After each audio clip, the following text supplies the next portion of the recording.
Ink washed away, yet the message remained. Welcome to Mystery's Notebook. I am your host, Elspeth. Share in the comments where you're joining from. Your presence makes this journey richer. Let's step into the mystery. It was a Tuesday morning in late April, and the air over St. Mildred's was still damp from the night's rain. The village seemed to breathe a faint freshness, the hedgerows dripping quietly, and the cobblestones outside the post office glistening like fish scales in the early light. In Miss Jane Marple's sitting room, the curtains were half drawn, admitting a muted glow that softened every object in sight. The worn armchair, the small mahogany table, the vase of primroses gathered from her garden the day before.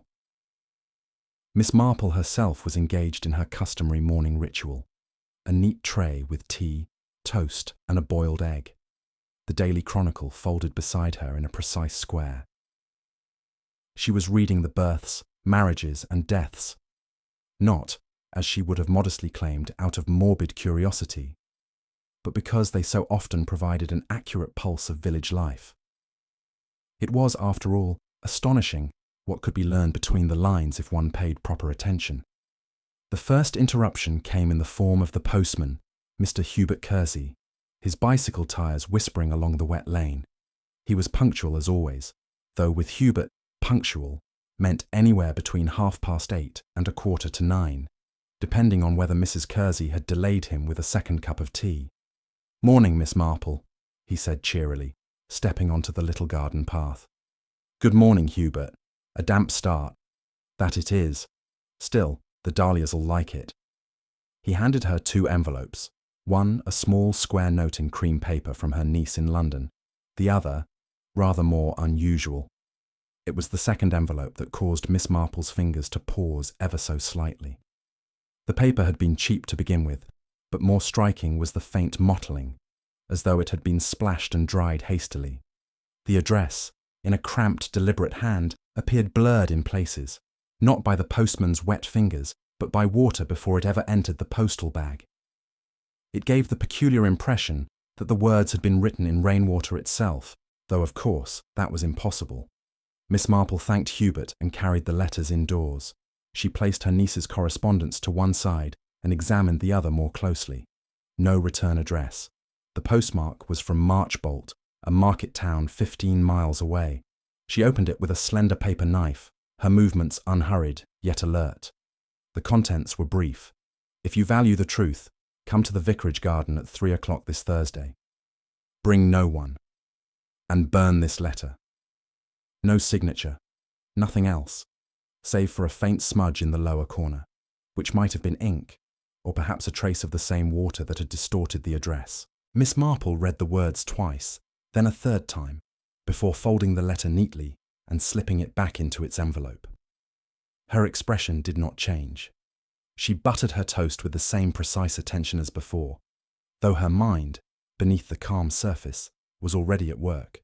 She had, after all, lived long enough in St. Mary Mead to know that letters without names seldom meant anything good. By midday, the village was as busy as any small place can be, which is to say there were 3 women exchanging confidences at the greengrocer's. Mr. Simpkins was seen fussing over the display in front of his shop, and the vicar's wife was spotted carrying 2 baskets from the train station, a look of mild alarm on her face. Miss Marple, in her blue felt hat and sensible coat, walked to the grocer's for eggs and flour, receiving from Mrs. Price Ridley a lengthy and not entirely invited update on her nephew's engagement. No mention was made of Thursday, or the vicarage garden, but she noticed, with that quick, inward glance of hers, that Mrs. Price Ridley seemed rather more flustered than her subject matter warranted. It was only later, after the tea things had been cleared and she had sat down with her knitting, that Miss Marple's thoughts returned with full weight to the letter. The wording, "If you value the truth," was urgent, but oddly formal, and "bring no one" implied fear, or at the very least, secrecy. She considered the vicarage garden, a neat walled patch behind the old rectory, seldom used except for parish fêtes. What, she wondered, could be waiting there on Thursday at 3 o'clock? And why should it concern her, of all people? Her needles clicked softly in the quiet room. Outside, the rain began again, tapping on the window panes as though reminding her. The letter had been written in water, and water leaves marks, no matter how carefully one tries to dry them. The rain persisted through the afternoon, a modest, sensible English rain that never quite gave up, pausing only to reconsider its tactics and then resuming in a finer veil. Miss Marple, who did not in the least mind weather that kept others indoors, took the occasion to write a short note of thanks to Mrs. Winter at the vicarage for the excellent sponge she had sent round last Sunday, and, having addressed and stamped it, decided that the proper thing would be to deliver it herself under an umbrella, there being, she felt, a certain economy in civility if one happened to be near the vicarage garden for any reason at all. St. Mildred's lay in its customary Tuesday torpor. The butcher's door creaked, the black cat at the smithy shifted one paw into a drier position, and from the school came the faint sound of children chanting their multiplication tables with a dutifulness that suggested small cakes were promised at the end of their effort. On the way, Miss Marple met Mrs. Price Ridley again, who had, by some unexplained magic familiar to active women of her stamp, contrived to acquire more news in 2 hours than there had been to be had in 2 days. "Have you heard," Mrs. Price Ridley began at once, "about Mrs. Bolter's niece? Turned up this morning with her trunk, quite without warning. People who arrive in rain are seldom wanted, in my experience. And a most peculiar thing at the vicarage too. Albert, the boy who helps the gardener, says there's been someone walking about in the shrubbery at odd hours. I always think shrubbery is an invitation to wrongdoing. It hides things. Of course, Elspeth, Mrs. Winter, pretends not to notice, which is like trying not to notice a toothache." Miss Marple sympathised. She was always ready to sympathise, particularly when there was nothing to be gained by contradicting anyone. She thought of the letter in her reticule and of the very precise hour named in it, and observed gently that shrubbery did indeed lend itself to miscalculation, people often believing it concealed them more than it actually did. "My dear Miss Marple, you have put your finger exactly on it," Mrs. Price Ridley said, pleased, and hurried on, quite certain she had advanced the conversation rather than embroidered it. At the vicarage gate, Miss Marple paused to furl her umbrella. The tall yews along the wall dripped steadily, and the gravel path showed those small, irregular, pebbly ridges that indicate a recent heavier shower. She had walked here many times. St. Mildred's vicarage garden had a reputation for competence, tidy, sensible, with a herb border that did its duty all summer, and lawns that rolled like green bays. Today, there was an uncharacteristic impression of haste. A rake propped at a careless angle, a pair of leather gloves fallen near the potting shed door, and by the little iron incinerator, a faint curl of steam rising from ashes that had not yet cooled. It takes an Englishwoman of a certain generation to know by eye the difference between yesterday's ash and this morning's. Miss Marple, who knew, tilted her head the smallest degree. She did not go towards it, of course. She rang at the door, and presently Elspeth Winter appeared, thin and brisk, with that worried brightness clergy wives affect when they are determined that everything shall be pleasant whether or not it chooses to be. "My dear Miss Marple, what a day! Do come in. Arthur is out visiting old Mr. Chettle. He has taken both his hearing aids out as a protest, and is now complaining no one speaks up." "That is very like Mr. Chettle," Miss Marple said, and produced her note with a word of thanks for the sponge. The sitting room was cheerful, a little coal fire, for damp's sake, chrysanthemums in a jug, and on the piano a hymn that had been opened and abandoned halfway through. There was also, on the table, an envelope set to dry upon a saucer, the edges cockling in a familiar way that paper acquires when it has met water too suddenly. Elspeth saw Miss Marple's glance and laughed, a trifle too quickly. "Oh, that. Only a very dull circular from the diocesan office. The post was wet through. Hubert is a martyr to these mornings." "No doubt," said Miss Marple mildly, and accepted a cup of tea. Elspeth poured and then, as if the movement dislodged something, said, "Do you know, I have a most absurd feeling I ought to apologise for the garden being out of sorts. It's silly. It's only that we had one of those little gusts last night that throws everything into the wrong place. Arthur will have the rake put properly away, and I shall scold Albert for his gloves. Boys leave their fingers everywhere. They spoke of unimportant things, which is to say, the truly central matters of village life.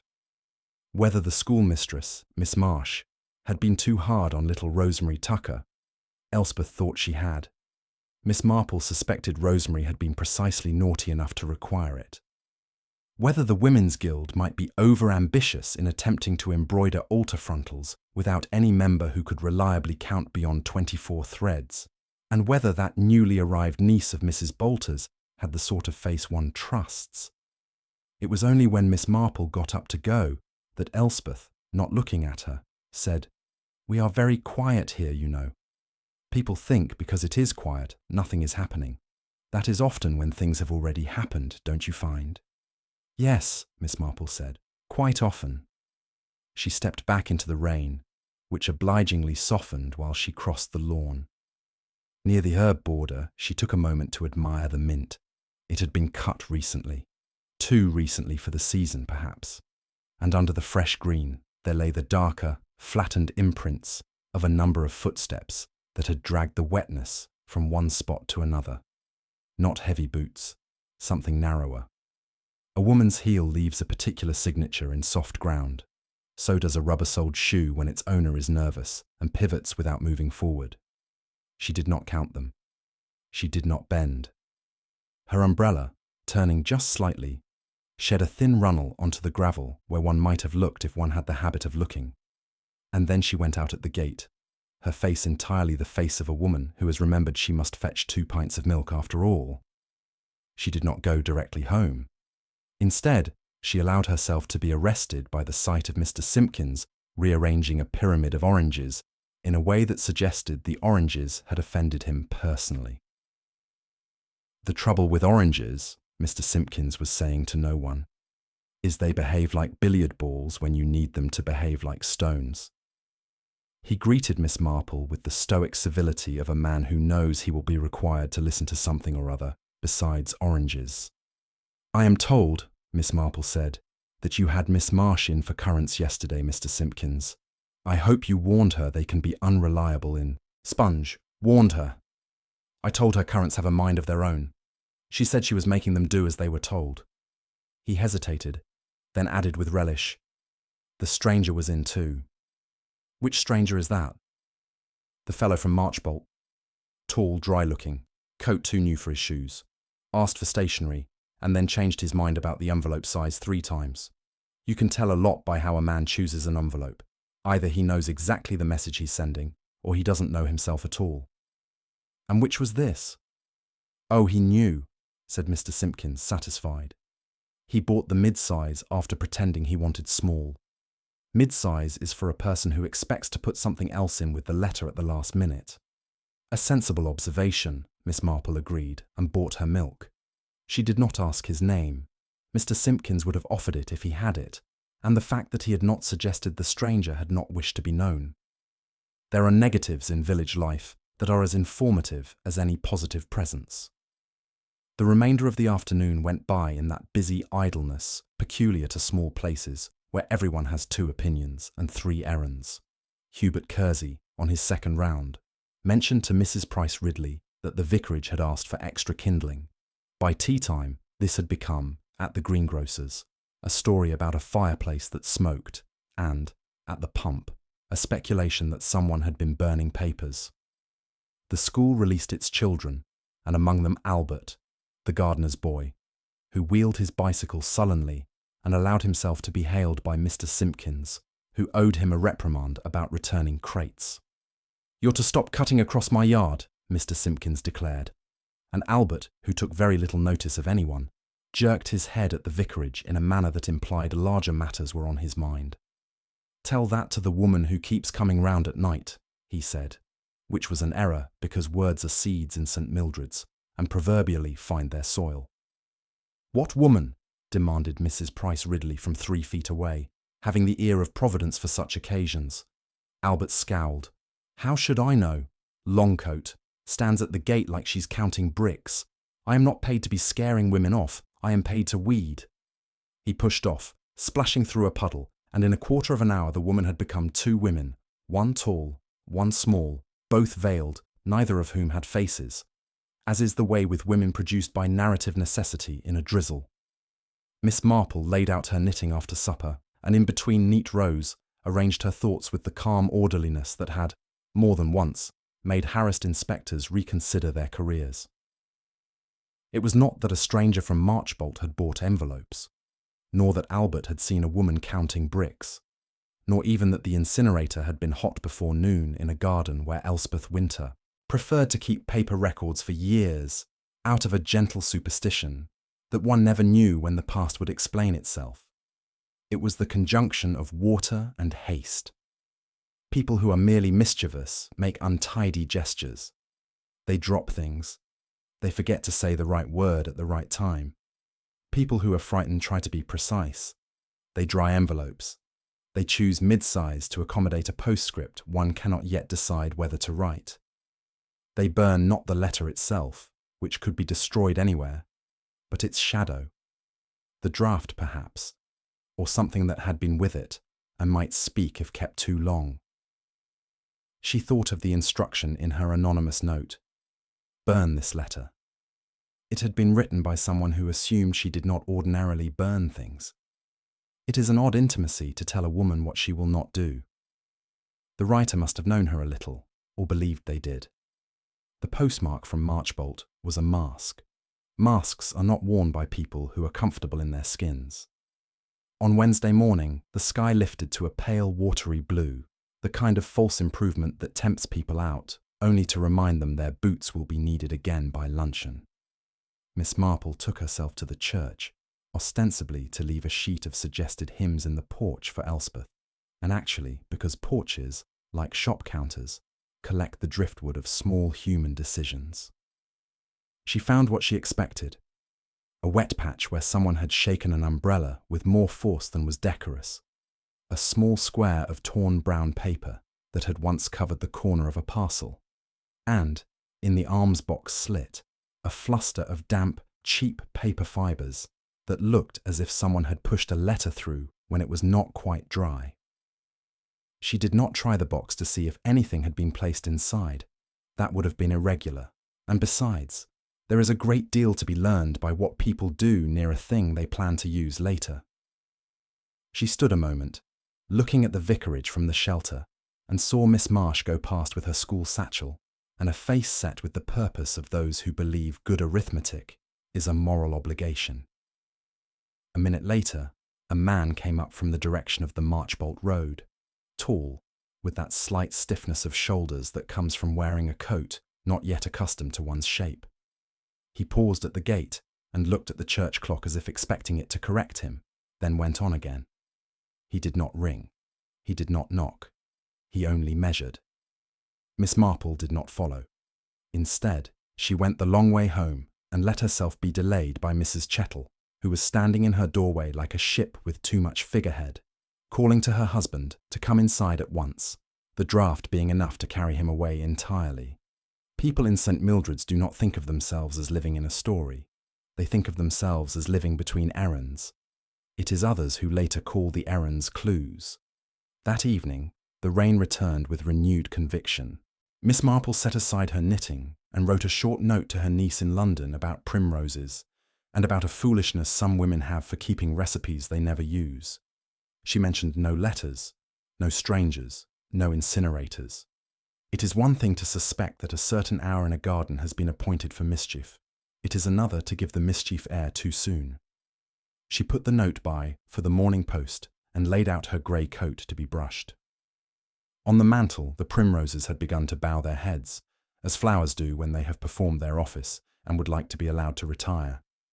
Miss Marple looked at them with an affection tinged with irony. Thursday at 3 o'clock is a perfectly ordinary hour. People bake, children come out of school, and the postman rests his bicycle against a wall to wipe the rain from his cap.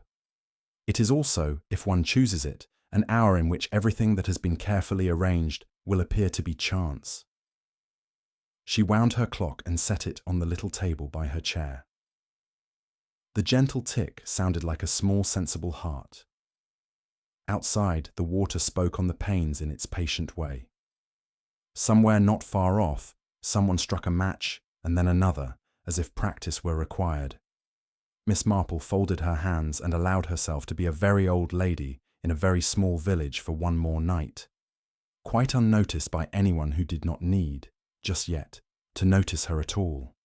Thursday morning brought with it a deceptive clarity, a sky the colour of washed linen, an air that smelled faintly of turned soil, as if the village were preparing itself for spring rather than for anything untoward. Miss Marple, whose arrangements for the day were modest in the extreme, spent the early hours tending to the geraniums in her small conservatory, pausing now and then to observe the play of light through the glass. She was not impatient for the afternoon, nor visibly curious. It was part of her method never to let the anticipated hour grow larger than its proper place in the day. By 11:30, the village was in a mood of quiet occupation. The milk cart rattled along the lane. The blacksmith's hammer rang with its dependable cadence. The faint clink of teacups drifted from the tea room. Outside the post office, Mrs. Price Ridley stood in earnest conversation with Mrs. Linton about whether or not a certain young woman from Marchbolt, who had been seen at the train station earlier that week, might be the same one who once caused trouble at a church fete by bidding on her own jam. Such matters had an importance all their own in St. Mildred's, and Miss Marple, passing with her shopping basket, accepted their greetings without slowing her pace. She suspected the jam in question had very little to do with their true interest, which was the fact that a stranger had appeared and vanished again without the village having quite placed her. Back at home, she wrote out a short list for the grocer's boy and read through 2 chapters of a novel she had been saving for just such a morning. At 1 o'clock, she had her lunch, a modest affair of soup, bread, and a slice of cheddar, and afterward sat by the window with her knitting, watching the clouds gather in faint silvery ridges along the horizon. The rain would come again. She could feel it in her joints, though not soon enough to alter the appointment that had been set for her. At 2:30, she rose, put on her grey coat, and fastened her sensible hat. She took the letter from the small writing desk and slipped it into her reticule, not because she expected to produce it, but because such objects have a way of being useful in their own time. The walk to the vicarage was unhurried, the gravel soft underfoot from earlier showers. Along the way, she passed Albert, the gardener's boy, wheeling a barrow full of damp leaves towards the compost heap. He muttered something indistinct when she wished him good afternoon, and she noticed his gaze flick nervously towards the back wall of the garden. The vicarage gate stood ajar, an unusual breach of Elspeth Winter's orderly habits. Miss Marple stepped inside, hearing only the faint drip of water from the yews and the distant murmur of a voice from within the house. The garden itself lay still, though not in the way of a place left entirely alone. Rather, it was the stillness of something prepared, as though it were waiting for a moment to arrive. She made her way along the path, taking in the neat borders, the damp smell rising from the earth, and the faint scorch mark near the incinerator that suggested it had been used again since she last noticed it. She reached the bench near the old apple tree, a modest, worn seat with a view of the herb border, and sat down, hands folded over her bag. The air was cool against her cheeks, and the silence pressed in. Minutes passed, marked only by the distant chime of the church clock striking the 1/4 hour. She wondered if the writer of the letter would approach directly, or whether some preliminary signal was intended. It was 5 minutes to 3 when she heard the faint crunch of gravel from the far side of the garden. The figure that emerged from behind the lilacs was not one she recognized. A tall man, coat collar turned up, hat pulled low against the threat of rain. He hesitated when he saw her, as though reassessing the wisdom of the meeting, then came forward with a gait that suggested both caution and urgency. "Miss Marple." His voice was low, the sort of tone used by those who dislike being overheard. She inclined her head. "I believe so." He glanced around, as if expecting to see others. "You came alone." That was the request. He studied her for a moment longer, then took a folded sheet of paper from his pocket. It looked as though it had been through some misadventure. Creased, with one edge slightly singed. "I don't have much time," he said. "There's something you need to know before it's too late. I can't go to the police. He broke off, his head turning sharply towards the house.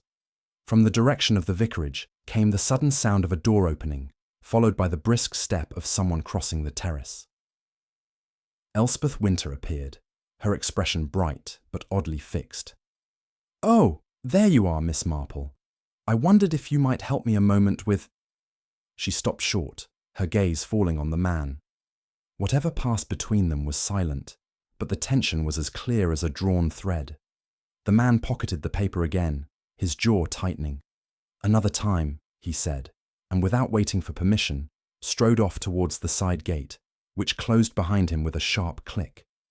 Elspeth's smile did not falter, but her eyes were unsettled. What an odd fellow! Did he say what he wanted? "No," Miss Marple said gently, "only that there was something I needed to know." Elspeth hesitated, then laughed, a little too lightly. "People do get the strangest ideas. Well, if you're quite comfortable, I've a kettle on. Do come in." Miss Marple followed her into the vicarage, noting as she passed the small table in the hall where a few envelopes lay drying, their edges curled from recent damp. The sitting room was as before, chrysanthemums on the piano, the hymn half finished, but on the hearthrug lay a scattering of ash that had not been there the day before. They spoke of safe topics over tea, the Women's Guild meeting, the problem of drafts in the vestry.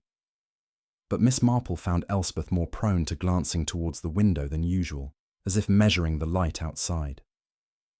When the tea was finished, Miss Marple took her leave, stepping back into the cooling afternoon. On her way home, she passed Mr. Simpkins's shop. He hailed her from the doorway. "Saw your man again," he said without preamble. Marchbolt fellow, this time bought sealing wax, red, and a cheap pen nib. Strange combination if you ask me. Sealing wax is for people who want things private. Cheap nibs for people who don't expect to write much with it. Miss Marple thanked him, tucking the observation away. By the time she reached her gate, the first drops of rain were beginning to fall again, slow and deliberate. She went inside, lit a small lamp, and sat with her knitting, replaying the brief encounter in the garden. A man who would not go to the police, a letter written in rainwater, a paper half burned, and Elspeth Winter's fixed smile. The threads had not yet formed a pattern, but she could feel the shape of one beginning to emerge, and she knew, with that quiet certainty born of long practice, that the next turn in the matter would not be long in coming. The rain strengthened, pattering against the glass. Somewhere, faint and muffled, a door shut with deliberate care, as if to keep the sound from carrying too far.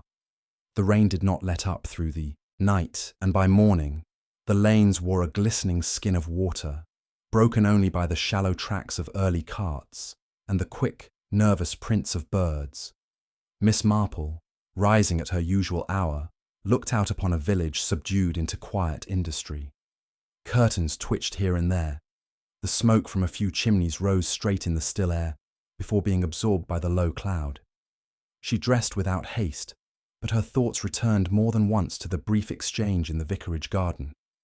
The man's manner, watchful yet urgent, had suggested the sort of knowledge that is dangerous not merely for what it reveals, but for when it is revealed. After breakfast, she made a small but deliberate decision. Instead of keeping to her usual round, she walked towards the Marchbolt Road.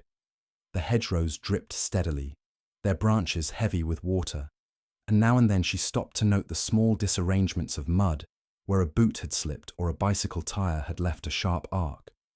2 such marks appeared at the turn towards the old mill lane, one set fresher than the other, both pointing towards the village rather than away from it. She traced them with her eyes before moving on, the information stored without comment. Near the bend she encountered Miss Marsh, the schoolmistress, her satchel bulging with exercise books. "A damp morning for errands," Miss Marple observed, to which Miss Marsh replied that the damp was nothing compared to the dampness of children's brains after a holiday. She seemed preoccupied, glancing once over her shoulder towards the vicarage. When Miss Marple inquired whether she would be attending the guild meeting that afternoon, Miss Marsh hesitated before saying she would try, provided she could finish her business in time. It was not in Miss Marsh's nature to be evasive, and the very effort made her discomfort plain. By the time Miss Marple reached the green, the village had begun its late morning stir, Mrs. Price Ridley conferring with the postmistress in lowered tones, Albert trundling a wheelbarrow laden not with leaves this time, but with a bundle of paper and string, which he carried into the vicarage side entrance, and Mr. Simpkins, for once outside his shop, speaking earnestly to a constable who nodded, made a note, and walked away with a pace that was brisk without being hurried. These were not unrelated movements, though none in the village would yet have joined them aloud. Miss Marple continued on to the baker's, bought a small loaf, and returned by way of the churchyard. Here, under the shelter of the lich gate, she paused. From this position, she could see the path to the vicarage garden without being immediately visible to those upon it. She did not linger in a way that could be called watching. Rather, she looked as though she were adjusting her umbrella and considering whether the rain warranted its continued use. It was thus she observed a woman in a dark mackintosh approach the gate, pause to glance up and down the lane, and slip inside. The movement was quick, practiced, and entirely at odds with the unhurried step of a casual caller. The sight did not surprise Miss Marple, though it added to the pattern in her mind. She left the churchyard, returning home by the longer path behind the smithy. The remainder of the morning she gave to household tasks, punctuated by brief intervals at the window, when the sound of passing feet suggested further pieces to the day's puzzle. Shortly after noon, she saw Elspeth Winter cross the lane in the direction of the post office, her coat buttoned high and her gloves clasped tightly in one hand rather than worn. When Miss Marple set out for the guild meeting later that day, she found the hall already half full. The air was warm with damp wool and the faint scent of tea brewing in the adjoining kitchen. Mrs. Price Ridley held court near the front, relating, for the third time by Miss Marple's count, that there had been goings-on at the vicarage.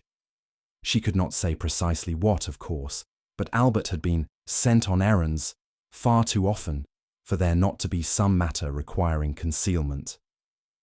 Miss Marsh sat apart, her attention fixed on the papers in her lap, though Miss Marple noticed she turned one sheet over more than necessary, as if hiding the contents from a too curious neighbour. The meeting itself passed in the usual alternation of well-meant enthusiasm and gentle obstruction, but it was the talk afterwards, over tea, that proved more revealing. Miss Linton mentioned, in the manner of one offering an innocent aside, that the constable had been asking if anyone had seen a tall man from Marchbolt in the past week. She had not, of course, except that she had glimpsed someone of that description near the mill lane on Tuesday. This was enough to set Mrs. Price Ridley and her immediate circle exchanging glances weighted with implication. Miss Marple listened, sipping her tea, saying very little. She noted who leaned in to hear more, who repeated the detail as though passing on a personal observation, and who changed the subject. She also noted that Elspeth Winter, though present in the room, made no inquiry at all. That kind of absence, in the midst of speculation, often speaks more loudly than words. When the gathering dispersed, Miss Marple walked home alongside Miss Linton, whose talent for idle chatter was unequalled. In the course of discussing the weather, the price of coal, and the vicar's last sermon, Miss Linton mentioned that she had once seen Elspeth in Marchbolt, though she said it was only for the dentist. This, Miss Marple reflected, was the sort of small, unconsidered remark that later turns into the edge of a key in the right lock. Back in her sitting room, she placed her loaf on the table, removed her gloves, and took out the letter written in rainwater. The paper had dried further since she last examined it, and the faint smudge in the corner seemed, under the lamplight, almost to take the shape of an initial. She held it closer, considering whether it was an M or merely the pattern left by uneven moisture. It was not conclusive, but it was another stitch in the fabric forming under her hands. Outside, the rain began again, heavier this time, bringing with it the smell of wet earth and chimney smoke. Somewhere down the lane, A door banged, followed by the muffled sound of hurried footsteps. Miss Marple did not rise to look. She had learned long ago that one sees more, and is seen less, by waiting. She resumed her knitting, the click of her needles steady against the patter on the glass, her thoughts turning over the day's observations. A tall man avoiding the police, a woman slipping into the vicarage unseen, paper burned before it could dry, and a note delivered without a name. It was a puzzle still lacking its centerpiece, but the frame was nearly complete. She felt, without yet knowing why, that whatever truth had prompted the letter would soon force itself into the open. Not by choice, but by the pressure of too many small secrets pressing against one another. And when that happened, she intended to be precisely where she could see it most clearly, all the while appearing to be only an elderly lady with an old-fashioned taste for quiet days and well-tended gardens. The rain eased in the small hours, leaving behind a damp stillness that clung to the village well into morning. Miss Marple, with her usual habit of rising before most of St. Mildred's was awake, took her tea at the little table by the window and watched as mist curled low along the hedgerows. The quiet had the expectant quality of something holding its breath, though whether in anticipation or dread was not yet clear. She had no intention of calling at the vicarage today. Too frequent a presence could alter the natural drift of events. Instead, she planned her route to take in a few conversations that might yield more than they appeared to. Such matters were not advanced by direct questions. Indeed, they often receded under them, but by letting others choose the path of their own remarks. Her first stop was the post office, where the postmistress was bent over a ledger, muttering figures under her breath. Miss Marple purchased 2 halfpenny stamps, observing without comment the small pile of undelivered letters on the counter, their envelopes slightly warped from damp. One bore the Marchbolt postmark and, she noticed, had been redirected twice before landing here. The name on it, neatly inked but with a flourish that disguised the first letter, was unfamiliar. She remarked in a tone of idle sympathy on how dreadful it must be for letters to wander so. The postmistress agreed, and added, as if the thought had just occurred, that this one had been collected late yesterday by a young woman, not from the village, who had signed for it with a hand that trembled slightly. From there, Miss Marple made her way to the green, where Albert was idly sweeping wet leaves into piles that would scatter at the next gust of wind. She greeted him, and after a few remarks about the weather's effect on gardens, she asked, without appearing to, whether the woman he had once seen at the vicarage gate had returned. Albert, encouraged by the attention, declared that she had, and more than once. Last night, in fact, he'd seen her again, only this time she hadn't gone into the garden. She'd stood across the lane for several minutes, looking at the windows, before disappearing towards the mill lane. He couldn't say if she'd been waiting for someone or making sure no one saw her, but of course, she hadn't counted on him. Miss Marple thanked him with the mild approval that always made him stand straighter. As she walked on, she considered how often that lane had now been mentioned in the past few days. By Miss Linton, by the constable's inquiry, and now by Albert. In a place where most movements were predictable, a road that drew strangers was unlikely to be incidental. Her next encounter was with Miss Marsh, who emerged from the draper's shop with a length of dark ribbon and an air of having made a purchase she would rather not explain. They exchanged the usual pleasantries, but Miss Marsh's eyes flickered when the subject of the guild meeting arose, and she remarked, almost as an afterthought, that she had seen the Marchbolt man again. He had been at the station early that morning, speaking with a porter and carrying a small, square parcel wrapped in brown paper. "Strange thing," she added. "I could have sworn it was raining, yet the paper wasn't wet at all." This image lodged itself neatly alongside the other pieces Miss Marple had been gathering. A parcel kept dry in weather that dampened everything else must have been either delivered indoors or carefully protected, and either condition suggested preparation. She asked nothing more, only remarked on how difficult it was to keep things from spotting in such damp weather, and took her leave. By midday, the village seemed to hum faintly with undercurrents. There was more movement than usual, the constable again making his way towards the vicarage, Mrs. Price Ridley sweeping past the green with a look of righteous urgency, and Elspeth Winter standing in her garden speaking to someone just beyond the hedge, her tone low, her gestures brisk. From Miss Marple's angle, only the top of the other person's hat was visible, but it was enough to see that it was the wrong size and shape for anyone local. The afternoon passed quietly, yet with a sense that quietness was being maintained rather than naturally occurring. Miss Marple took her knitting out into the small conservatory, where the glass amplified the pale light and made the patter of a brief shower sound nearer than it was. Her thoughts returned to the letter in her reticule. If you value the truth, come. The words could be taken as a plea or as a warning, but in either case, they were from someone who expected her to recognize the difference. The man in the garden had not looked like a petitioner. He had looked like someone weighing the risk of speaking at all. And his disappearance after Elspeth's arrival had not been the reflex of an innocent man interrupted, but the retreat of one who knew the interruption was deliberate. Near dusk, as she drew her curtains, she saw movement at the far end of the lane. A figure, hard to make out in the failing light, paused by the gate to her garden, appeared to look at the house, then walked on towards the vicarage. The height and stride could have been the Marchbolt man, but the coat was darker than she recalled. She watched until he disappeared into the shadow of the yews. A minute later, a light came on in one of the vicarage's upper windows. That night, the village was wrapped in a damp fog that softened sound and blurred the edges of lamplight. Miss Marple, in her armchair, listened to the occasional crunch of footsteps on the lane outside, more than she would have expected at that hour. Once, she thought she heard the faint click of a gate latch, but when she looked out, there was nothing to be seen.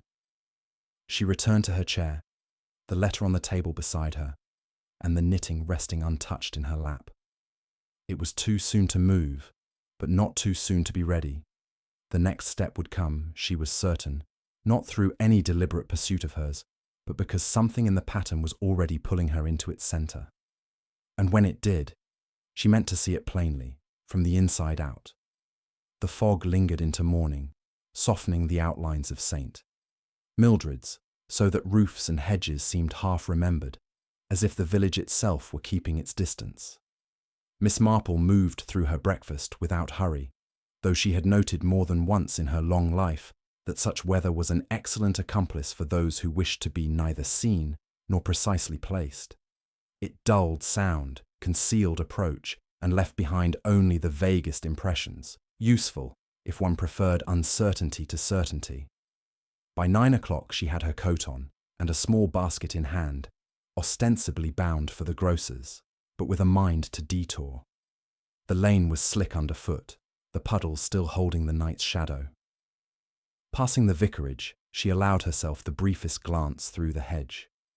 The curtains of the front parlour were half drawn, not in the even, deliberate way Elspeth Winter usually favoured, but pulled together hastily, leaving one edge caught awkwardly against a plant stand.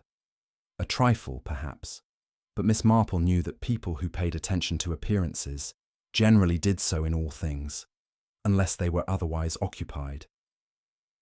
At the corner near the post office, she met Mr. Simpkins carrying a crate of oranges from his delivery cart. He was in a talkative humour, speaking of the trouble of getting proper fruit this season, then lowering his voice to mention that the Marchbolt fellow had been in again, looking sharper than his coat, if you take my meaning. According to Mr. Simpkins, the man had bought sealing wax again, this time black, and a packet of plain notepaper. Black wax is for one of two things, he said sagely. Either invitations no one's meant to enjoy, or news no one wants to hear. Miss Marple accepted this with the faintest incline of her head, as if such uses were beyond her ken.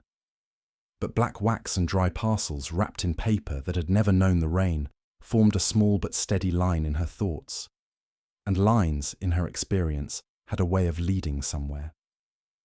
From the grocer's she took the long way home, along Mill Lane. The fog lay heavier here, the trees close on either side, dripping steadily into the narrow ditch. At the bend near the old mill itself, she saw the faint imprint of boots in the damp earth, the tread irregular as though the wearer had paused more than once. One print was clearer, showing the narrow waist of a man's shoe rather than a workman's broader sole. She followed them as far as the mill door, where they overlapped with older marks and vanished. The door was closed, but the padlock hung loose, and there was a faint smell of something scorched, paper or cloth, not wood. She did not try the lock, nor peer inside. There was no need. The smell was recent, and recentness has a way of making itself known without the trouble of proof. She walked on, meeting no one until she emerged again onto the lane, where Mrs. Price Ridley was advancing with her usual air of having been summoned by the importance of her own news. "My dear Miss Marple," she began, "you will think me fanciful, but I have the strongest sense that there is a conspiracy afoot. I was at the station this morning and saw Elspeth Winter, posting a parcel, and when I asked what she was sending, she said, 'Just some old papers.' Imagine sending old papers in a neat, tied package when she could simply have put them in the dustbin. I ask you." Miss Marple did not ask. She listened, nodding at the right moments, and let Mrs. Price Ridley walk on, satisfied she had enlightened the village's keenest listener. The fact itself was not so much the posting of a parcel as the manner of it. Elspeth was no more careless with her explanations than with her curtains. If she said old papers, it was almost certainly meant to sound harmless, which suggested it was nothing of the kind. Back at her cottage, Miss Marple set the basket on the table and took out her knitting. The wool moved through her fingers in a steady rhythm, but her mind was arranging the week's events into an order that allowed the connections to show. The man from Marchbolt with his careful purchases, the burned scraps in the vicarage incinerator, the woman in the mackintosh watching the windows, and now Elspeth's parcel, all touched by the same air of concealment, yet each conducted as though it must appear unrelated to the others. That was the curious thing. When people have secrets, they often keep them in the same locked drawer. When they go to the trouble of scattering them, it is usually because the secret itself has more than one owner.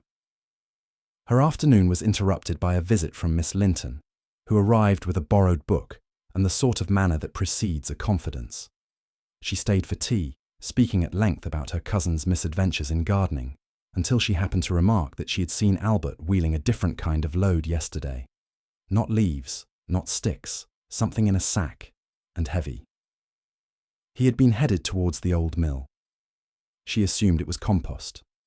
Miss Marple murmured that compost was most often taken to a garden rather than away from it, and Miss Linton agreed absently, not yet aware she had said anything worth noting. When her guest had gone, Miss Marple sat for a while without moving, the fire crackling softly in the grate. A sack, a burnt smell, a man who could not go to the police, and a letter written in water. It was no longer a matter of whether these threads met, but when. The question was whether the knot would form in the open or in the shadows, and how many hands would be trying to pull it tight. By evening, the fog began to lift, revealing a thin crescent of moon and the pale glimmer of frost on the grass. Miss Marple stood at her window a moment longer than usual before drawing the curtains. The lane outside was empty, yet there was the faint sense, no more than the air shifting, that someone had passed by unseen. She went to her writing desk, opened the drawer, and laid the rain-spotted letter flat. The smudge in the corner was clearer now, almost certainly the curve of an M. Whether it was the beginning of a name or the end of one, she could not yet tell. She replaced it carefully, turned out the light, and settled into her chair. Somewhere beyond her quiet garden, the next move was being decided. It would come, and soon. And when it did, she intended to be ready. Not at the periphery, but exactly where the lines crossed, where the truth could be seen whole. The following morning broke with a brittle clarity, the kind that leaves frost clinging to the shadowed side of hedges long after the sun has touched the rest. Miss Marple, having finished her tea, stepped into the garden with her coat wrapped snug about her.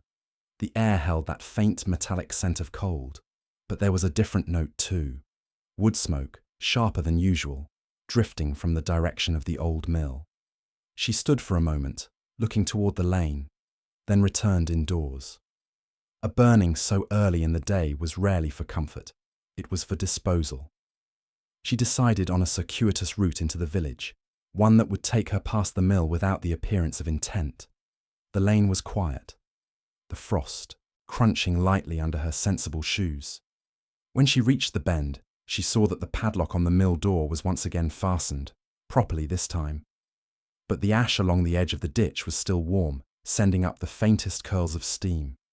There were small, charred scraps of paper caught in the grass, most too blackened to read, but one fragment, pale against the frost, bore a single inked word. Thursday. She let it fall back into place, a scrap without its sentence, yet still belonging to a story that was unfolding whether its authors liked it or not. Back on the main street, the village was stirring. At the post office, Hubert Kersey was talking with the postmistress in tones that carried just far enough to suggest they were not entirely private. Hubert was saying something about special delivery and no name on the return, while the postmistress clucked her tongue in that way that signified both disapproval and interest. When Miss Marple entered to purchase a packet of pins, the conversation did not quite cease, but it bent itself into more general channels. Even so, Hubert volunteered, ostensibly to the room at large, that there had been a second parcel sent from the vicarage that week. Different wrapping this time, he added, and in a bit of a hurry. Leaving the post office, she met Elspeth Winter coming the other way, her face bright but the brightness sitting oddly, as though applied for the occasion. They exchanged the usual greetings, and Elspeth remarked on how fine the morning was for a walk. "One must make the most of it," Miss Marple replied. "There's often a change after midday." For the briefest moment, Elspeth's eyes flickered, not at the mention of weather, but at the thought of the hours yet to come. Then she smiled and walked on, her gloves clutched tight in her hand. By the time Miss Marple reached the green, Mr. Simpkins was arranging apples in a tiered display that looked as though it might topple if the wind so much as altered its mind. He hailed her with the satisfaction of someone who has a morsel to share. "Your Marchbolt gentleman was back last night," he said. "Asked for more sealing wax, red again this time, and a small tin of paraffin. Said it was for a lamp, but I've sold enough lamp oil to know when that's not what a customer has in mind." Miss Marple observed that paraffin had a number of uses, which he readily agreed with before lowering his voice. "You know what I think? He's working on something that needs to be sent, but not found." He gave a short, knowing nod, as though this pronouncement should settle the matter. She merely smiled and bought 2 apples, noting inwardly that paraffin, wax, and paper had all been present in her growing collection of clues, each with its own place in a scheme she had yet to see whole. She spent the late morning in her sitting room, knitting in a steady rhythm, pausing now and then to listen to the faint sounds of the lane. At one point, there was the distinct creak of a wheelbarrow, followed by the muffled thud of something being set down. She rose and parted the curtain slightly. Albert was passing with another sack, bulkier than the last, his head turned towards the vicarage gate as though expecting a signal. When none came, he continued towards the mill lane. The frost on the grass near his path was disturbed in 2 separate trails, one from his barrow and another, narrower, from the step of someone who had preceded him. Shortly after midday, there came a knock at her door. It was Miss Linton, flurried and a little breathless, holding a folded slip of paper. "I thought you ought to see this, Jane," she said, her voice pitched low despite the emptiness of the lane. "It was slipped under my door not an hour ago. No name, no address, just this." Miss Marple took it carefully. The handwriting was the same cramped, deliberate script as the letter in her desk, though the ink here was darker, the lines sharper. It read, "Do not trust the vicarage. If you see the man again, keep him there until I come."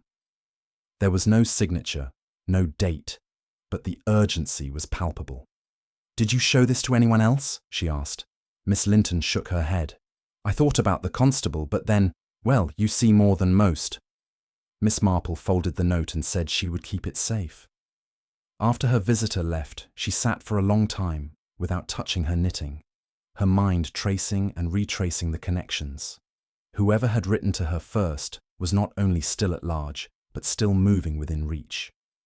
The caution about the vicarage aligned too neatly with the interruptions, the parcels, the burnt paper for it to be mere suspicion, and the instruction to detain the Marchbolt man suggested that he was not simply a messenger in someone else's errand, but an active participant in whatever was unfolding. Late in the afternoon, as she passed through the green on her way to collect eggs from a neighbour, she saw him. Standing near the pump, his collar turned up, speaking with Albert in the low tones of men who know they are better not overheard. When Albert caught sight of her, he shifted, muttered something, and wheeled away with his barrow. The man hesitated, then touched his hat in a brief, guarded salute, before turning down the lane towards the vicarage. Miss Marple adjusted her step, following at a pace that could not be mistaken for pursuit. The fog of the previous day had gone, leaving the air so clear that sound carried easily. She could hear the crunch of his shoes on the gravel ahead, and then, just as he reached the vicarage gate, the sudden opening of the front door. Elspeth stood there, framed in the light from the hall, her expression unreadable at this distance. Whatever words passed between them were too low to catch, but there was a moment, a pause in which neither moved, before she stepped back and he crossed the threshold. Miss Marple did not linger. She walked on, her face composed, though she felt the weight of the moment settle into place among her other observations.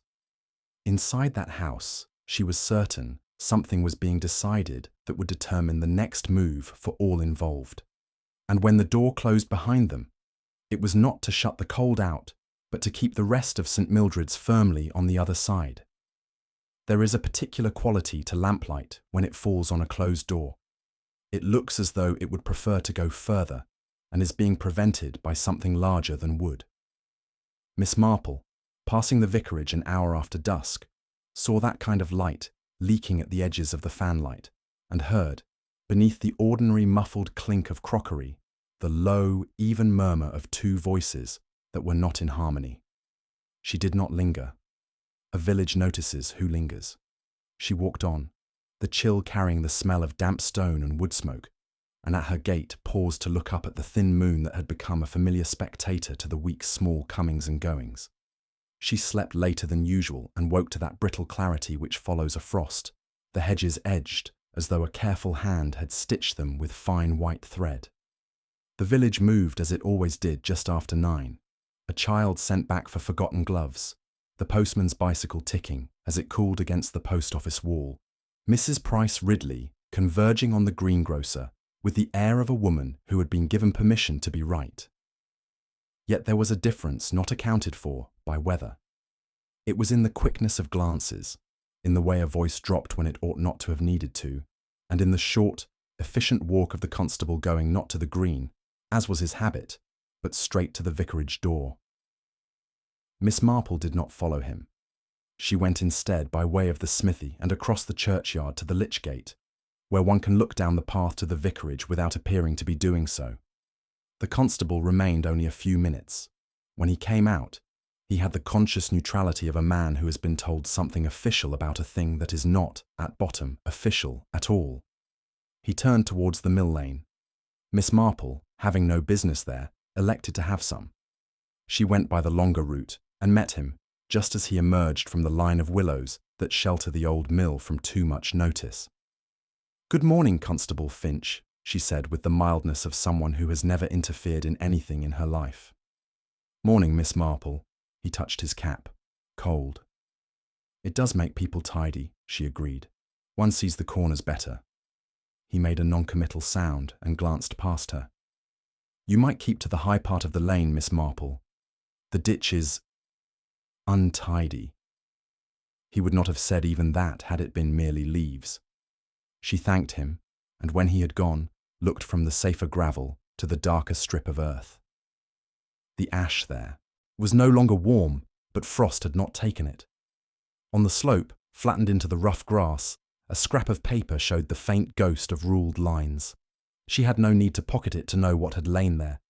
Rule lines belong to school copybooks, and to men who tear out a page in haste to draft what they do not, at first, dare to send. The smell of char had the faint sweetness of paraffin when it has done more than light a lamp. At the post office, the ledger had a page turned back and a sheet of blotting paper tucked in. Hubert Kersey stood with an envelope in his hand, frowning at it as though it had said something impolite. "Special for Marchbolt," he told the postmistress, and then, seeing Miss Marple, shifted his tone into the broad geniality people adopt when they think they should have been more discreet. "Weather's brightened, Miss Marple." "So it has," she agreed, and bought a book of stamps. As she placed them in her purse, she noticed the larger parcel on the counter, neatly tied, its corners exact, the string crossed in the proper fashion. The label was written in the same cramped, deliberate hand that had addressed her own anonymous letter. The postmistress, who disliked mysteries unless she administered them, slid it aside too quickly. On the green, Mr. Simpkins had already decided that the day would be improved by rearranging the apples again. He was in the mood to impart news as if it were a condiment only he could be trusted to sprinkle. "Your gentleman from Marchbolt," he began without preface, "came in for paraffin last night. Said he'd spilled the lot and needed more, and I said I hoped he'd not been reading by it, what with the fog and all. He had the look of a man who reads by doors opening and shutting, if you take me." "I often do," Miss Marple said gravely. "Doors can be so eloquent." She bought 2 apples and asked, as if the notion had only just struck her, whether Mrs. Bolter's niece had settled in. "Ah," said Mr. Simpkins, pleased. "Our young lady of the tremulous signature. She was here for string and brown paper 2 days ago, and yesterday for a box of matches. People don't imagine we notice the arithmetic of their purchases, but we do." Arithmetic, Miss Marple reflected as she walked on, had been much offended this week. Parcels posted that ought to have been thrown away, ash in places where ash did not belong, a schoolmistress with ribbon she had no wish to explain, and a neat woman like Elspeth Winter letting her curtains sit wrong. Sums that refused to come out. At the church, she found Miss Marsh in the porch, looking not at the hymn board, as one might expect, but into the alms box slit with the concentration of a woman counting threads. She started when Miss Marple greeted her and then overcorrected into briskness. "I was only seeing if the box needed emptying. The vicar is so good about asking me." She stopped, colour touching the edges of her face. "It is kind of you to help," Miss Marple said, as if she had heard only that part. "Children must feel very safe, with everything so properly accounted for." Miss Marsh's gaze flicked past her, towards the path. There, coming up from the gate, was Mrs. Bolter's niece, the young woman whose hand had trembled at the post office, her mackintosh belted tight, a small square of brown paper clutched not as a parcel, but as if it had once been one. At sight of Miss Marsh she faltered, then went on with the resigned courage of someone who has discovered that the worst part of an errand is beginning it at all. "Margaret," said Miss Marsh, and in the way she spoke the name there was both warning and pity. "Not here." "But you said the porch." "Not now." Margaret's eyes were the grey of the morning sky. They shifted to Miss Marple with the helpless honesty of a creature that has not learned to be invisible. "I'm sorry," she said, though for what she could not have said. "I thought Miss Marsh said—" She stopped again and pressed the square of brown paper flat, as if neatening the situation by smoothing its edges. "Later," Miss Marsh murmured, low, and the girl nodded and slipped away, leaving behind the small draught that comes when a door is almost closed, and then is not. It was not yet noon when Albert was seen trundling his barrow with uncharacteristic speed towards the green, his face set in importance. He went directly to the constable's cottage and came away with Finch walking beside him. Word, which is the most agile creature in St. Mildred's, outpaced them both, something found by the mill. Nothing to worry over, of course. Only boys do make such additions to the day. By the time Miss Marple turned down the lane, the matter had acquired the shape of fact. Finch stood by the willows, his notebook in his hand, Albert rocking from heel to toe in the ecstasy of a messenger who has brought more than he knew. "It were under the boards, miss," he told her, when Finch, with a look that said this was irregular and therefore inevitable, did not prevent him. A tin, one of the biscuit kind, only dented, like someone had stood on it, and the lid stuck with wax. Black, and a smell like our lamp when it flares. I didn't open it. I'm not a thief, but I shook it, and there was paper in. Finch cleared his throat. "We'll see to it, Miss Marple." "I am sure you will," she said, and believed it. Finch was not quick, but he was steady, and steadiness has its own cleverness. He added, with the gravity of a man sharing a confidence inadvertently, "There's been an upset at the vicarage. The vicar's not well. Mrs. Winter sent for me." He did not say what kind of unwell. He did not need to. The upset declared itself half an hour later when the vicarage bell, which had not rung for years except for fêtes and Sunday school announcements, pealed once, oddly flat in the cold air. People have reason to cross their own thresholds at such sounds. Miss Marple, who had none, went home by another path and put the kettle on. Tea advances thought, and she required her thoughts to move without outrunning themselves. She had scarcely poured when Miss Linton arrived, eyes wide with the delicious shock of importance. "Jane, dear, you won't have heard. How could you? The vicar has fainted, right in his study. Elspeth found him, and they say he had a letter in his hand, sealed in black. The constable is there, and Dr. Ashley, and, oh, I mustn't say so, but I do think it's not only his heart. I think something pressed upon it." "News often does," Miss Marple murmured, and set a second cup on the tray. Miss Linton, once seated, could be relied upon to supply anything she had forgot to say first. She did not disappoint. And that man, the Marchbolt one, was seen leaving by the back. Imagine, leaving when a clergyman is taken ill. "People often do the wrong thing in right rooms," Miss Marple said. "It is very human." She poured and let Miss Linton's words eddy about her.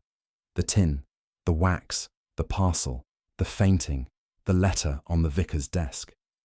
When at last her visitor had spent the force of her tidings and drifted away in the direction of another friend's hearth, Miss Marple set her cup aside and opened her writing desk.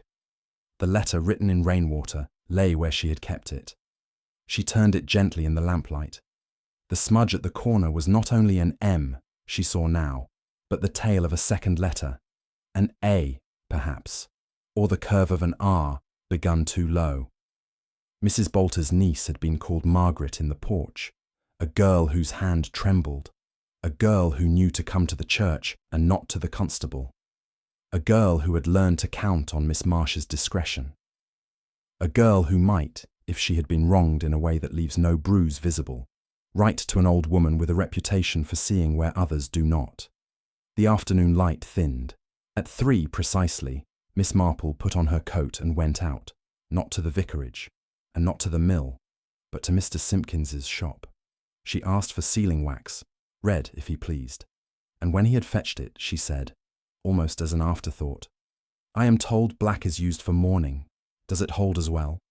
"As well and tighter," Mr. Simpkins said promptly. "Leaves a sharper edge when you break it. Shows meddling."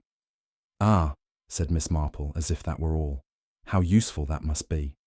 She did not buy the black wax. She left with the red, and walked across to the church, where the porch, which collects more than drafts, would likely be doing its afternoon work. The air had a bite now. Footsteps sounded cleaner. She had not long to wait. A shadow detached itself from the hedgerow and came quickly towards the gate.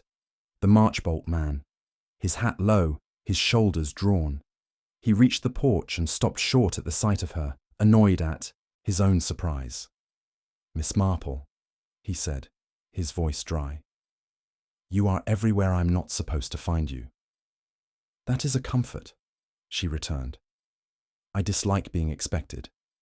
She looked past him at the lane. "There is a young woman who will come if she believes she will not come alone. There is also a constable who will arrive sooner if he thinks he has been told too late. Between them, I wonder if we might try for the truth." He laughed once, without mirth. "The truth is a larger parcel than you think." "Then we had better not seal it with black," Miss Marple said gently, "or it will show where it has been tampered with." She stepped aside in the porch so that he had to choose whether to stand within or without. He hesitated, then moved into the shadow with her, and in the quiet between the church bells' quarters, she heard the sound she had anticipated.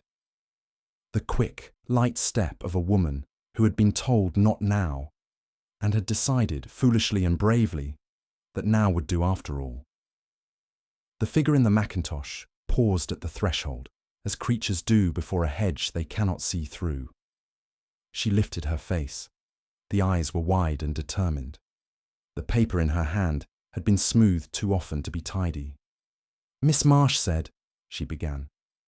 "I know what Miss Marsh said," Miss Marple answered, with a kindness that steadied as much as it invited. "I think, my dear, it is time you said it yourself." And because people tell more of the truth when someone stands very quietly just behind them, she did not turn when, at the end of the path, the constable's tread sounded, steady and unhurried, as if he were coming to the porch for no more than to ask the time. The porch held its breath the way places do when words are about to make a change in the air. Margaret stood just within the arch, her hand tight on the smoothed square of brown paper, and the man from Marchbolt shifted his weight as if he would rather be anywhere than where truth was likely to arrive. Constable Finch came up the path at his steady pace and stopped not quite on the threshold, respectful of churches, porches, and old ladies who were sometimes more trouble than they looked. "It will be easier," Miss Marple said, "if we do not try to tell the whole of it at once. A line or two, and then another, often makes a clearer page." She did not look at the man when she added, "Perhaps you will begin by telling us your name." "Anthony Reed," he said after a moment, with the feeling of a door being put to that had stood open too long. "Clerk to Mr. Hartwell, solicitor, Marchbolt, hired, ostensibly, to collect certain papers from the vicarage on behalf of a parishioner who preferred not to have his name known. I discovered quickly that the preference extended to me, and that my employer was not Mr. Hartwell. I wrote to you," he added with a dry glance. "It seemed you were the sort of person who would notice if letters were written, as it were, in the rain." Miss Marple inclined her head, neither confirming nor denying. "And you, my dear?" She turned to Margaret with a kindness that asked for courage and made it possible to give it. "I am Margaret Barton," the girl said. And in the saying of her own name, there was the small strength of someone putting a foot on the first stair. "My mother worked in service here years ago. We went to Marchbolt when I was 8. Miss Marsh—" Her eyes flicked towards the church, grateful and guilty. "Helped me find a place at the school there last year. I came back because there is a paper in the parish register that is not what it should be. It says my mother—" She stopped, swallowed, found the plain word. "Married. She did not. She died. And the name written where the father should be is a lie." There was a pause in which Finch made a small sound with his boot, and Mr. Reed exhaled as though someone had struck him lightly in the ribs. "You know this," Miss Marple said, because I saw the page when I was 12, Margaret said, the quick colour coming and going in her face. "Miss Marsh took me once to the vestry to show me how the names look, and my mother's was there without a man's. I was glad, because it was true. And when I came back last month to ask for a copy, for work things they wanted to see, I went to the vicarage to fetch it, and it had changed. The ink was newer, the hand tidier than the old writing." She lifted the brown paper as if to show it could not steady what trembled inside her. "Miss Marsh said to leave it alone. I tried, but then Mr. Reed found me and said he'd been paid to fetch papers and he thought the papers were wrong. He wrote to you. I wrote too. It was raining.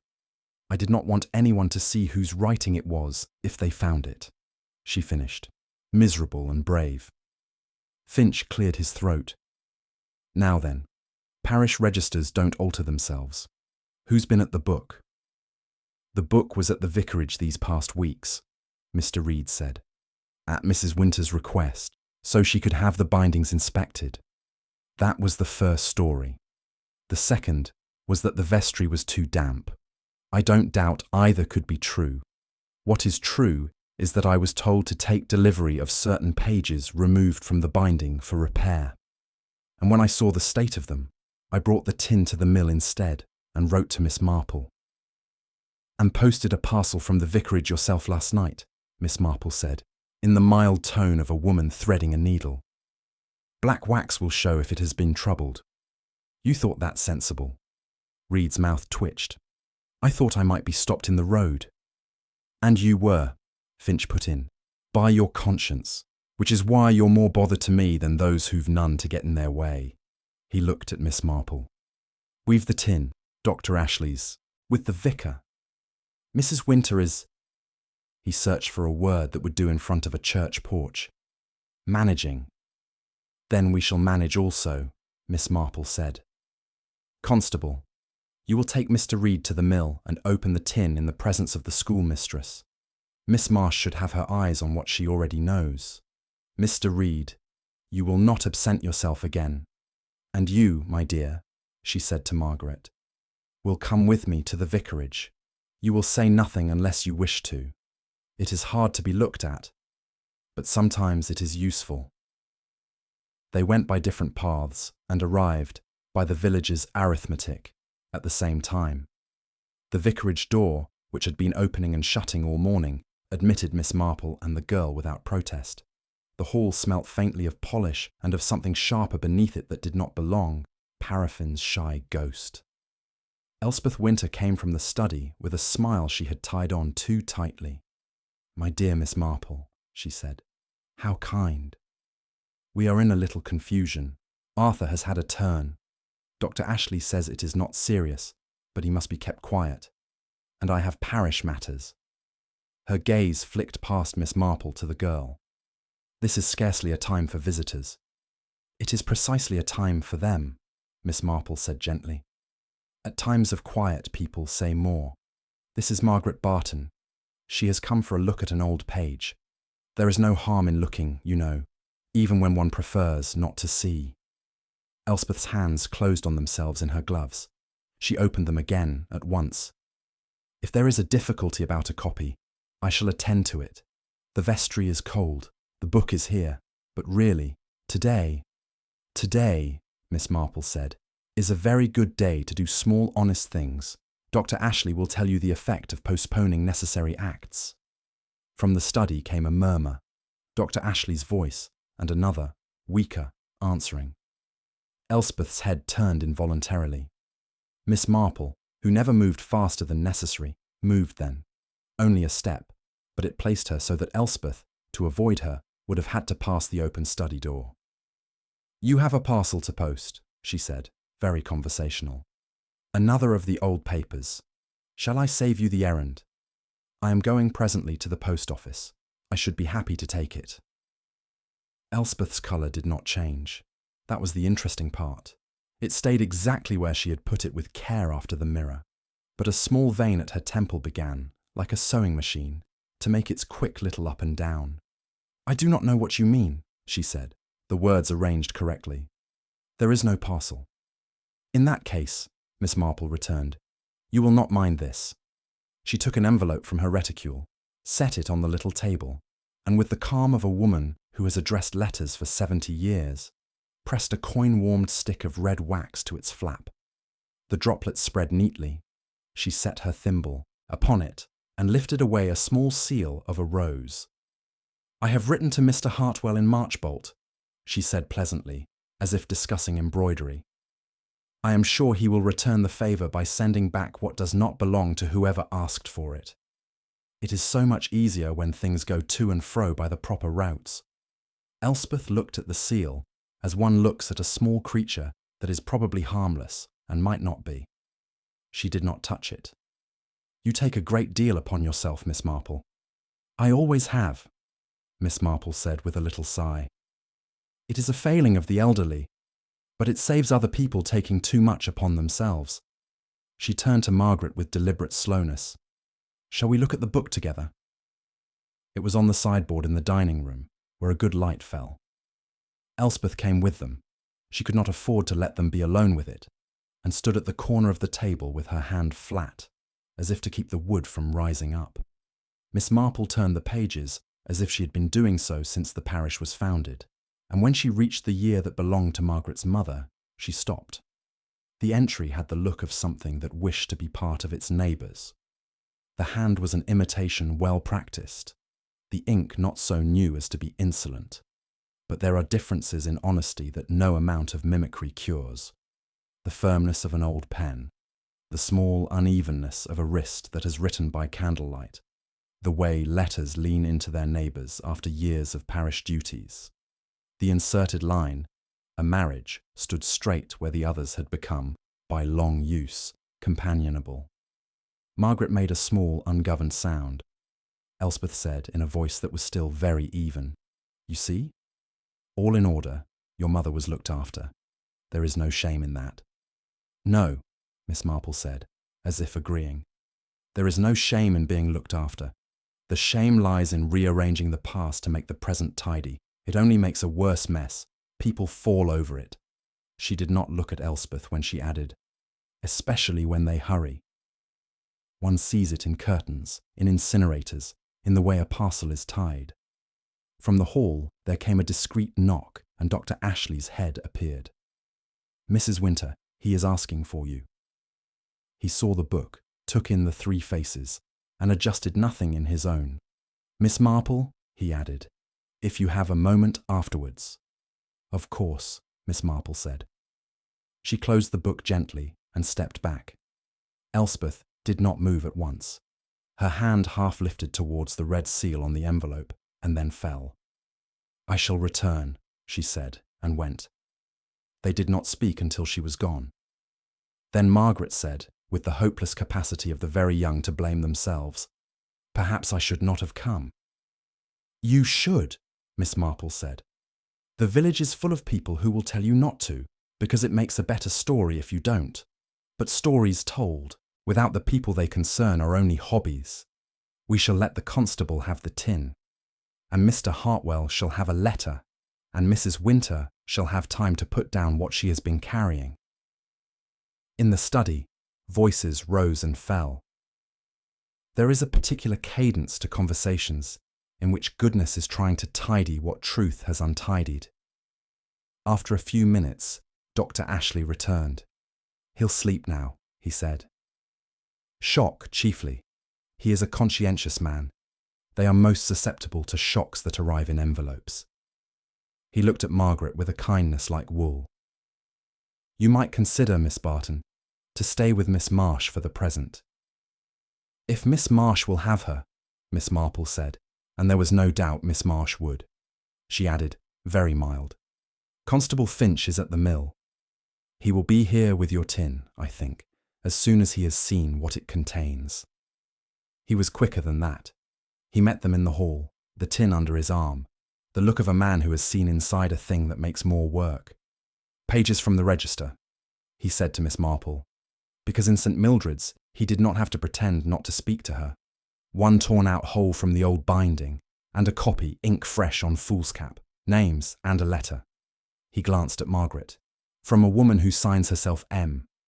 To Mrs. Winter. She says she won't have it. She says she would rather have her girl know nothing than a lie. The letter wasn't sent.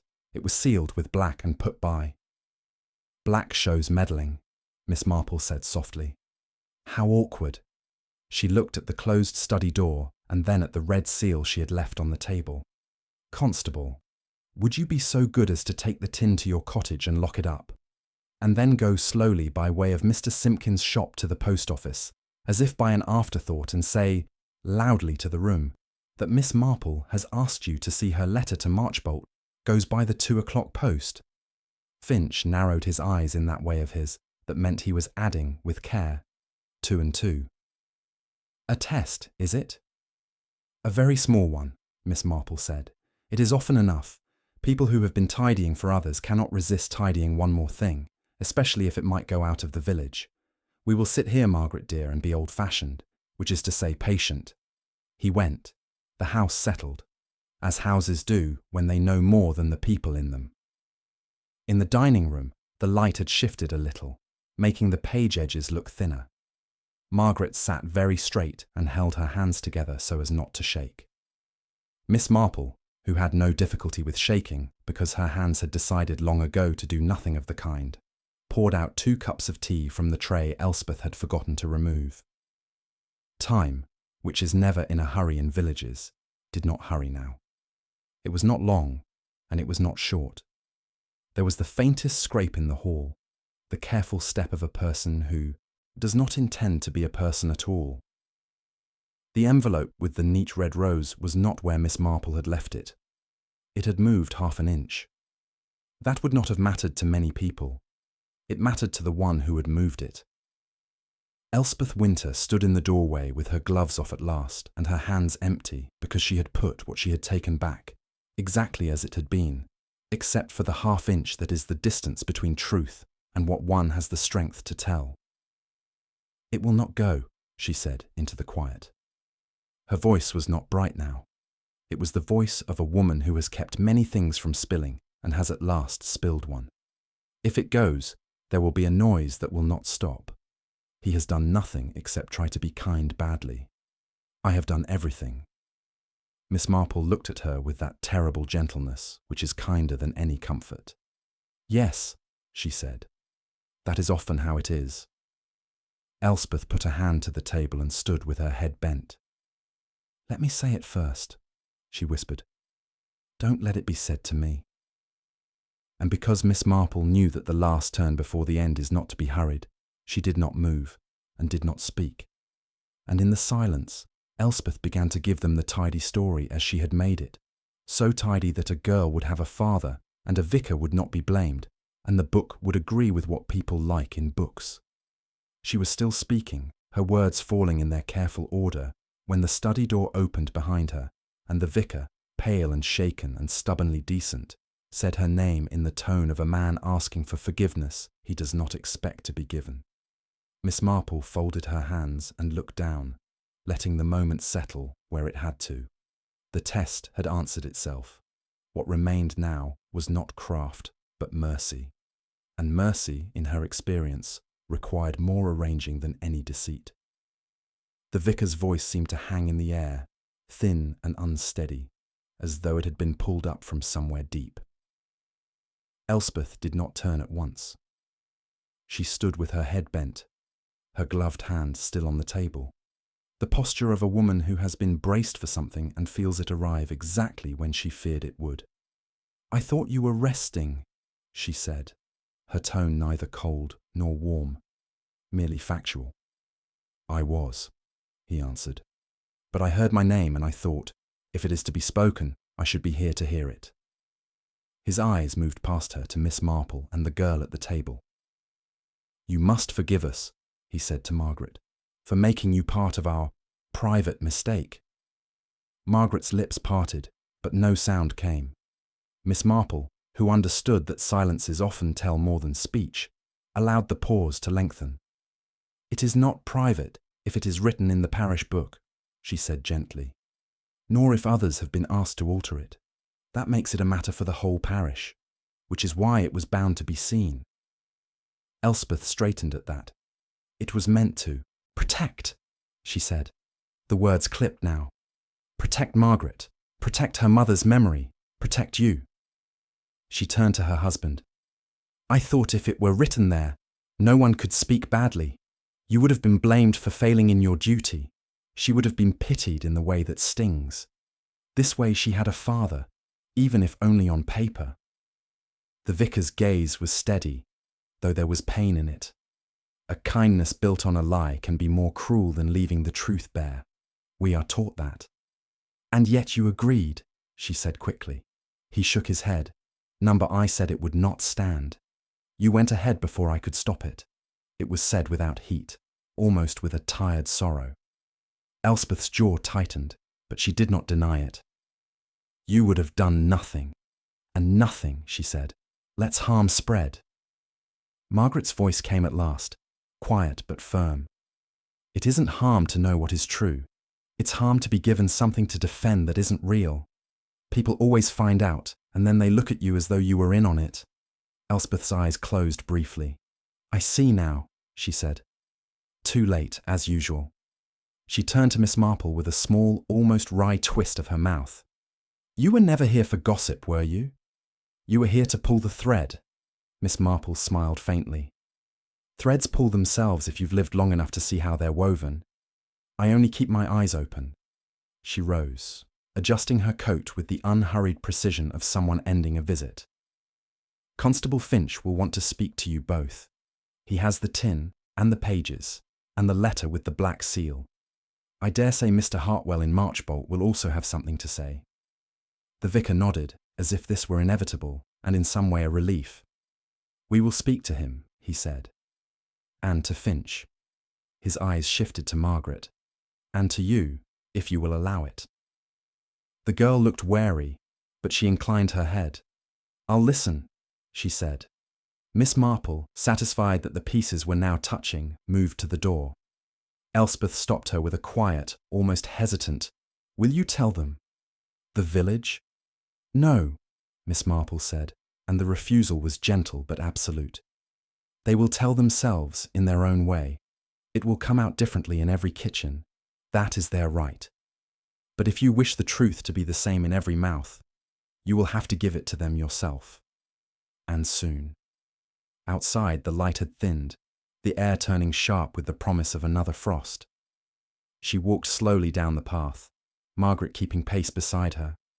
At the gate, they met Finch, coming up with his steady stride, the tin under his arm. All tidy in there? He asked. As tidy as it can be, Miss Marple replied. They're expecting you. He gave a short nod. And Mr. Reed? At the mill, Miss Marple said. I think you will find him willing to explain himself now. Finch's eyes narrowed a little. Explaining's good, if it comes with proof. He shifted the tin in his grasp. I'll see this back where it belongs, after the magistrates had a look. They parted there, Finch up the path, Miss Marple and Margaret turning toward the lane. They walked in silence until the girl spoke. It's strange, she said, how something you've been afraid to know can feel lighter when you do. Miss Marple glanced at her, the faintest smile touching her lips. That is often the way. A truth is like a stone in your pocket. You think it weighs more than it does until you take it out and hold it. By the time they reached Miss Marple's cottage, the lamps were being lit in windows along the street, small warm beacons against the oncoming dusk. She ushered Margaret inside, set the kettle on, and laid her knitting on the table. There was still more to come. There always was when people began to talk, but the heart of the matter had been brought into the open. When the tea was poured, Margaret asked, Do you think they'll forgive her? That, Miss Marple said, depends on how much they wish to go on living in the story she wrote for them. Some will cling to it. Others will be glad to have the real one. But it will be quieter now, and that is as much as one can ask. They drank their tea in companionable silence, the ticking of the clock marking out the evening. Outside, the first stars pricked through the darkening sky, and somewhere down the lane the faint, deliberate tread of Finch's boots carried on toward the vicarage, where the last part of the truth was waiting to be put into words. The following morning, St. Mildred's looked exactly as it always did after an evening of whispered conferences, the same crisp light on the green, the same measured tread of the postman, the same faces at the shop door, but every glance carried a new weight. The business at the vicarage had already begun to settle into its various retellings. Some spoke of a long-lost benefactor, others of an old debt finally paid, and a few of the more inventive claimed it was about a legacy hidden in a hymn book. Miss Marple, sitting at her window with her tea, let the stories weave themselves. They were, after all, the village's way of putting a lid on what it had half understood. Constable Finch had done his part, delivering the tin and its contents to the proper hands. Mr. Hartwell in Marchbolt had written back in brisk, formal terms, confirming the forgery and the motive. Elspeth's misguided attempt to give Margaret a father in name and to shield her husband from gossip that would have accused him of neglecting a parishioner. There had been no money in it, no blackmail, only a complicated kindness gone awry. The Marchbolt man, Anthony Reed, had been let off with a warning. He had, after all, chosen to halt the plan before it could be completed, and his letter to Miss Marple had kept the matter from becoming permanent. Margaret was now staying with Miss Marsh, continuing her work at the school, and the parish register was back in its place, the false entry neatly removed, and the truth restored in the older, plainer hand. The vicar, still pale but steady, had read the corrected page aloud to the few who had the right to hear it, and in so doing had laid to rest much of what might have festered. Elspeth, for her part, had chosen to tell her own version of the truth to the Women's Guild, without embroidery, an act which, Miss Marple thought, took more courage than most of the village would recognise. When all was done, Miss Marple found herself alone in her sitting room, the letter, written in Rainwater, resting once more on her desk. She looked at it for a moment, then slid it into the small tin box where she kept other oddities from past cases. Reminders that human nature, for all its variety, tended to repeat the same patterns in different cloth. The garden outside was touched with frost, the air sharp with the smell of wood smoke. She took up her knitting, letting the quiet of the morning settle around her. Another small tangle in the village had been smoothed, not perfectly, for life was never perfect, but enough that the people involved could walk through the streets without flinching, and that, in Miss Marple's long experience, was as neat an ending as one could hope for. Somewhere in the lane, the church bell marked the hour. Miss Marple counted the strokes without pausing in her work, the fine click of her needles keeping time. The truth, she reflected, rarely arrives in a grand flourish. It comes in drops, like rainwater, seeping into the ground until, one day, the whole garden knows it has been watered.